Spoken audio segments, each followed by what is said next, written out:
Hello mga kabibig! Welcome back sa ating bagong YouTube channel. Ito ang pinakamaingay ng YouTuber sa balat ng YouTube. Ako si Kabibig, maglabag-labag na with evidence. Nagkasagutan Senador Ben Padilla at Senator Erwin Tulfo. Sinagot lang ni Senator Ben Padilla itong statement ni Senator Erwin Tulfo na pwedeng baliin ang batas. Saan mo nakikita na isang tagagawa ng batas ang nag-advise na pwedeng baliin ang batas? Hindi ba niya inisip yun? Kasi daw, yun ang hinihingi ng maraming tao, yun na ang sinisigaw ng maraming tao na sana sauli na ang pera na nakaw ng mga contractors, ng mga politikong magnanakaw. Pero hindi naisip ni Erwin Tulfo na before gawin yan, may tamang proseso. Pero gusto yata ni Erwin Tulfo ng shortcut. Agad-agad, ipapasauli niya ang pera ng taong bayan. Sabi na, sometimes we need to bend the law para sa kaisasaya o para sa mga Pilipino. Kasi yun daw ang narinig niya para sa taong bayan. Naku mga kabibig, heto ang pagsupalpal ni Senator Ben Padilla para matauhan itong si Senator Erwin Tulfo. Senator pa naman, pero gusto niyang i-bend ang batas. Diba? Gusto yung ganyan, Senator? Gustong masira ang batas? O ito na kabibig, manood tayo. Ito na. I believe Senator Robin Hood Padilla would like to also make a quick manifestation, Mr. President. Senator Padilla is recognized. Maraming salamat po, Ginoong Pangulo at sa ating pinunong mayorya. Ginoong Tagapangulo, mga kasamahan, nais ko lamang pong magpahayag ng saloobin hinggil po sa ilang mga pahayag sa pagdinig ng Blue Ribbon Committee kaninang umaga. Nalubhang nakakabahala po. Na tila nagpaparating na maari nating isang tabi ang umiiral na batas. Correct. Upang magbigay daan sa ikasisiya ng taong bayan. Bagamat lubos ko pong nauunawaan ang pangingibabaw ng kalooban ng taong bayan, meron po tayong mga demokratikong mekanismo upang isakatuparan ito. Tama. Isipin natin ang posibleng maging epekto nito sa ating mga komunidad. Lalo na po sa mga lugar na matagal na pong pinagsisikapan itaguyod ang kapayapaan at kaayusan. Halimbawa na lang po sa Mindanao. Patuloy po tayo na nagpapaalala sa ating mga kababayan doon na sumunod sa batas. Na ang batas ay para sa lahat. Correct. Ang batas ay hindi hadlang sa kalayaan. Ito ang saligan ng isang sibilisado at maayos na lipunan. Ito ang nagbibigay sa atin ng proteksyon, nagtatakda ng ating mga karapatan, at ang nagpapanatili ng kapayapaan. Bilang mga mambabatas, tayo po ang dapat na unang tagapagtanggol ng batas, hindi ang unang lilihis. Hindi din natin dapat ipagsapalaran ang tiwala ng mamamayan sa ating mga institusyon at makibahagi sa pagpapalabo sa hangganan na tama at maling gawi sa tuwing may matinding suliranin na sumusubok sa ating diwa bilang isang nasyon. Kaya buong puso po akong nakikiusap, nananawagan sa mga opisyal ng pamahalaan at sa mga kasama po sa kapulungang ito. Hindi po pare-pareho ang sitwasyon natin. Hindi po pareho ang Luzon sa Visayas sa Mindanao. Meron po mga katulad natin na umiikot sa mga liblib na lugar at nagpapakilala po ng batas na dapat sundin. Napakalulungkot po kung ganito ang ating pagbibitaw ng mga salita na we can bend the law. Ipakita po natin na ang kalooban ng taong bayan ay maaaring maisakatuparan ng alinsunod sa balangkas na makaturungang pag-iiral ng batas. Ito lamang po. Maraming salamat po. Thank you, Senator Padilla. Senator Erwin Tulfo is recognized. Mr. President, the distinguished colleagues, just want to make a point of manifestation. I was the one who said this morning that sometimes we have to bend law. We don't have to. The point is, there's a Latin word that says, vox populi, vox Dei. The voice of the people It's the voice of God. Now, let me ask you, Mr. President, is our law higher than the voice of God? Is our law higher than the voice of the people? Ano nangyari kay Erwin Tulfo? So kung magkaroon ng gulo at merong kriminal na nagsasabing, oy, galing kay Erwin Tulfo to ha, I will use his words. So paano? Mambabatas nga si Erwin Tulfo, ganito ang mga statements niya eh. Sometimes we need to bend the law. Uy, hindi ako may kasalanan kasi mas mataas pa ang batas ng ating Panginoon. Huwag nating isintabi yun, iba yun, kumpara sa batas na ginawa sa Pilipinas. May sariling batas ang Pilipinas. Di ba we have separation of church and state? Di ba, kabibig? Pero focus muna tayo sa state natin ngayon. Di ba? Ang gugulo kay Erwin Tulfo, dapat ba talagang paniwalaan ang mga statement ni Erwin Tulfo? Depende kung supporters ka niya. Pero you have to open up your mind. Kasi may mga taong iba't ibang interpretasyon na pwedeng gamitin ito. Na, for example, nakapatay or kung ano-ano man, yung mga pamilyang namatayan or yung killer nakapatay, umiiyak yung pamilya. Tapos sabi niya, uy, ano bang tawag dito? Ang sakit sobra. Tapos, we need to bend some law. Mga ganon. Mr. President, the law is supposed to protect the people. What we are asking, Mr. President, is the return of the value of good faith. I understand, Mr. President, what the gentleman from Pampanga this morning was saying, that it is not a requisite to return the money na kinuha po ng mga kontraktor, ng mga kumita po sa flood control project, Mr. President. Tama po yun, hindi po. At meron pong prosesong sinusunod tayo. Proseso. Kailangan sundin. Ganyan, tama. Tumulong na yung batas, hayaan ang korte ang magsabi.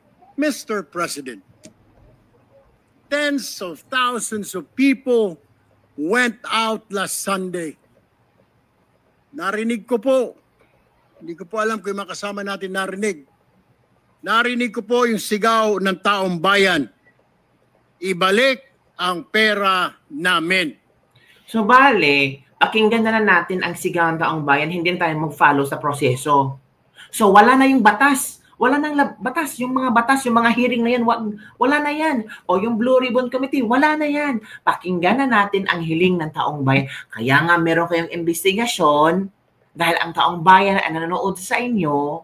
Kaya nga may hearing kayo kasi nalalaman ng taong bayan kung sino ang dapat managot at sisigaw sila na ibalik ang pera sa kabayan ng bayan. Obviously, ganun talaga yung sigaw ng taong bayan. Hindi yung naku, grabe talaga yung pagka-understand ni Erwin Tulfo dito, ha? Diba? Malinaw po.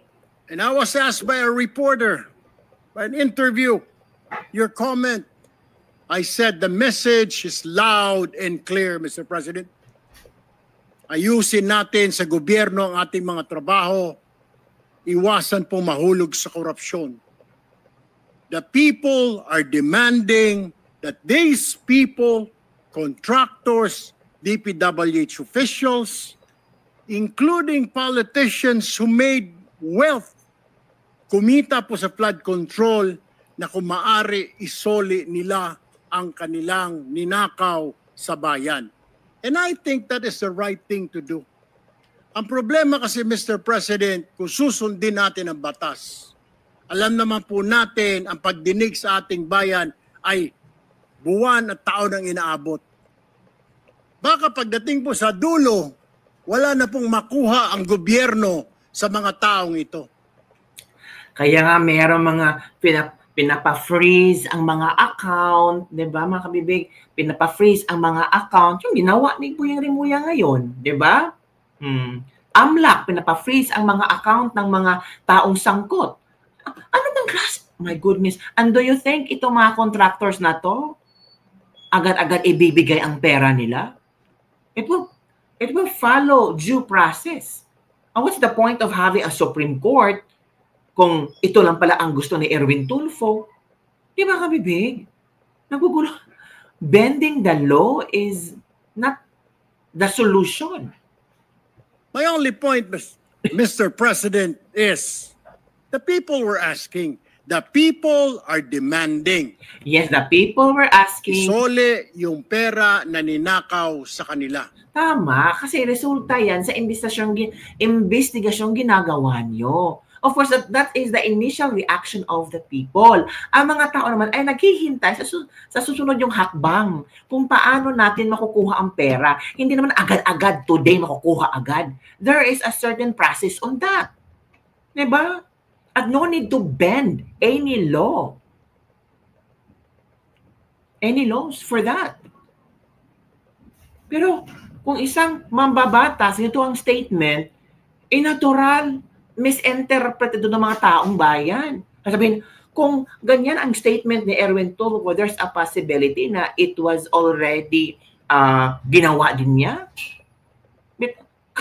Sino bang mambabatas ang pwedeng mag-advise na sometimes we need to bend the law? Diba? Masyaka talaga. Wow!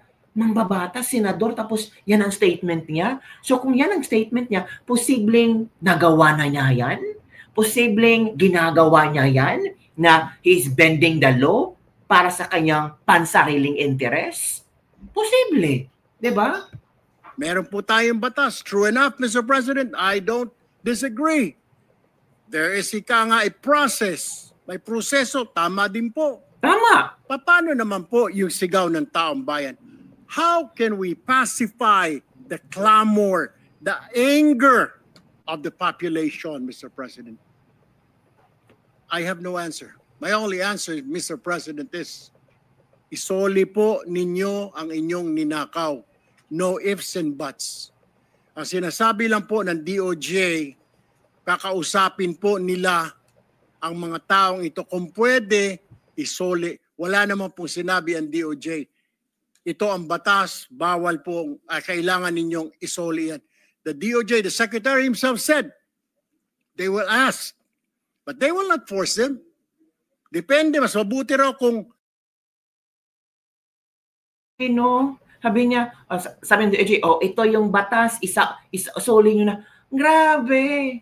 Ako hindi ako lawyer OFW lang tayo, pero ito yung statement ng mambabatas natin na, ito yung batas galing sa DOJ yan, ito yung batas, isauli nyo na. Wow! Oh my goodness. Buti lang hindi ko ito binoto talaga, mga kabibig. kusang loob nilang isurrender yung pera, Mr. President. Wala naman pong nagbabawal sa batas na magbalik ng ninakaw. There's no such thing. And alam ko pong meron tayong process, we have procedures. But my only point is, Mr. President, whether I'm right or wrong, I stand to the wishes of the public, of the Filipino people, ibalik ang perang ninakaw sa kanila.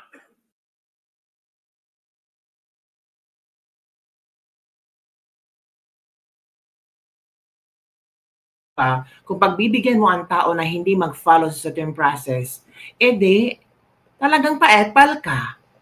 'Di ba? Hindi man lahat ng panahon ay pagbibigyan natin ang taong bayan. At alam naman ng taong bayan kung ano ang tamang proseso.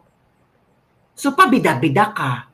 Gusto mo talaga na, ako yung ako yung nagpasauli tingnan niyo, I bend the law. Di ba? Effective. So pwede pala nating i-bend ang law. Tingnan niyo, ang hirap. Hindi ganon. So every now and then, kung may mga kaso, pwedeng sabihin ng mga, yung nagkasala na, pwede kong i-bend ang law. I will follow Mr. Erwin Tulfo. Period, Mr. President. Thank you, Mr. President. Thank you, Senator Erwin Tulfo. Senator Padilla is recognized. Opo. Ginoong Pangulo, napakaganda po ng mga punto na binitawan ng ating hinahangaan na si Senator Erwin Tulfo. Ngunit, alam niyo po, meron pong historical injustice na nangyari sa mga Bangsamoro. Kung ang usapin po natin ay sisingilin natin ang inang bayan sa mga utang nito sa Bangsamoro at hindi natin padadaanin sa batas, para saan po yung BARM law? Mapupunta na lang po kami sa gulo. mapupunta na lang po ito sa paniningil na hindi. Ganito lang, kailangan magbayad. Kailangan ngayon na. Kailangan po dumaan tayo sa proseso. Ang atin pong saligang batas ay malinaw na nagsasabi na may due process. Kung argumento po natin, makikinig tayo sa sinasabing ngayon na. Teka muna po. Marami pong maliligaw. Katulad po ng mga kasama nating artista, halimbawa, sinasabi nila, kung ganyan, Good point. wag na tayo magbayad ng tax. Good point. Paano pong gagawin natin? Papayagan po ba natin na mga artista ngayon na wag na magbayad ng tax dahil yun ang boses nila? Yun ang Good point. voice of God, yun ang voice of the people. Ang gusto Sampal. ng mga tao, lahat ng tao ngayon ayaw na magbayad ng tax. Dahil sa nangyayaring ito. Ang gusto ko lamang pong linawin, Ginoong Pangulo, tama po, naniniwala po ako na ang tao'y galit na. Dapat lang po silang magalit. Marami nang talagang ghost project. Ang dami na pong nangyayaring ito. Pero sana po, intindihin po natin din yung mga kababayan natin sa malalayong lugar na humahanap ng hustisya.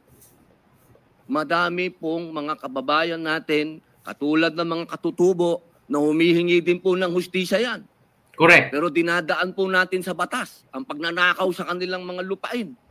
Ang pagnanakaw sa mga mineral resources nila. Pero lagi natin sinasabi, may batas tayong dapat sundin.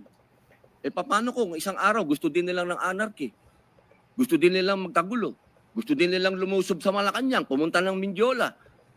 Yun po yung mga bagay po na dapat po natin ding isipin. Ako po'y hindi kontra kahit kanino dito. Ako po'y number 1 supporter ng lahat nandito. Pero pagdating po sa usapin, na tayo'y magkakaroon na naman ng pag-aaklas. 20 taon na po ako sa Mindanao.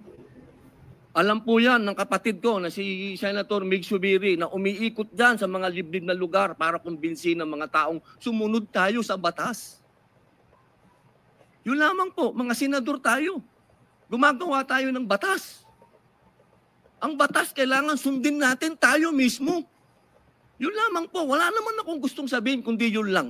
Maraming salamat po. There you go. Yeah. Galing. Galing ni Senator Ruben pa. Senador kayo, mambabatas kayo, sundin ang batas. Tama ang mga binigay na example ni Senator Ruben Padilla. Dapat matauhan itong si Erwin Tulfo. Grandstanding. Ginamit ginamit nila para mag-grandstanding, para sabihin ang galing, believe ako. Diba? Ito si Senator Ruben Padilla, take note ha. Nung unang statement niya, may papel pa siya. Later on, hindi na nagpapel. Talagang galing sa puso ang kanyang mga sinasabi. Ramdam mo kabibig niya, may pinaglalaban siya. Diba? Na, ang sabi ni Senator Ruben Padilla na, mambabatas tayo, senador tayo, gumagawa tayo ng batas, sundin natin ang batas. Hindi yung sometimes we need to bend laws para lang pagbigyan ang santaong bayan o kung sino man. Diba kabibig? Ano na ngayon? Nasaan na si Zaldico? Is that example for bending the law? Diba? Yung mga kurakot na mga kongresista, is that example for bending the law? Kaya nga, hinahinay sa pagsasalita. Kasi ang mga tao nakamasid. What if ito yung sign na hinahanap ng mga tao? Tingnan nyo, may isang senador nagsabi, sometimes we need to bend the law. What if makimagsikan? Tapos isisigaw nila na na ganito, na ganyan. Ano magagawa ng Senado? Sa loob pala ng Senado, meron nang nagsabi na sometimes we need to bend law. Gets your point? Gets ko talaga ang point ni Senator Pepe. Alam mo, ang ginawa ng Senator Pepe nila, dinipinsahan niya ang Senado. Hindi yung sarili niya, hindi yung minority bloc, kundi lahat ng senador, dinipinsahan niya. Kahit si Erwin Tulfo ang nagsabi na sometimes we need to bend the law, included na yun na dinipinsahan ni Senator Ben Padilla. Kasi ayaw niyang mapahamak ang Senado. Ayaw niyang merong susugod dyan. At sabihin, kayo nga mga senador yun, sometimes you need to bend the law. Sabi ni Erwin Tulfo, kami din pwede. Diba? Pasalamat kayo, may Senator Ben Padilla sa Senado na explaining everything and telling to people na senador kami, mambabatas kami, we need to follow the law. We need to follow the due process. Sabi nila, Senator Ben Padilla, bobo daw, walang alam. O, tingnan mo, ang taong walang alam. Ito ba yung taong walang alam? Senator Ben Padilla, no. O nga, hindi siya masyadong marunong mag-English. Kailangan ng script kung magbasa ng English. Pero, tingnan nyo, iniisip ba yan kanyang sarili? Hindi. Buong Senado ang kanyang iniisip. He's trying to help the Senate para maintindihan ng tao na hindi ito ang ibig naming sabihin. Pero si Erwin Tulfo, talagang he really stand on his point na hindi. Sometimes we need to bend laws. Ay, nako kabibig. Yun lang kabibig ang ating Libag-Libag for today. Sa napanood nyo ngayon, saan kayo papanig? Ka Senator Ben Padilla or kan Senator Erwin Tulfo? Comment down below and don't forget to like, subscribe, and share this video. Bye everyone. See you next time.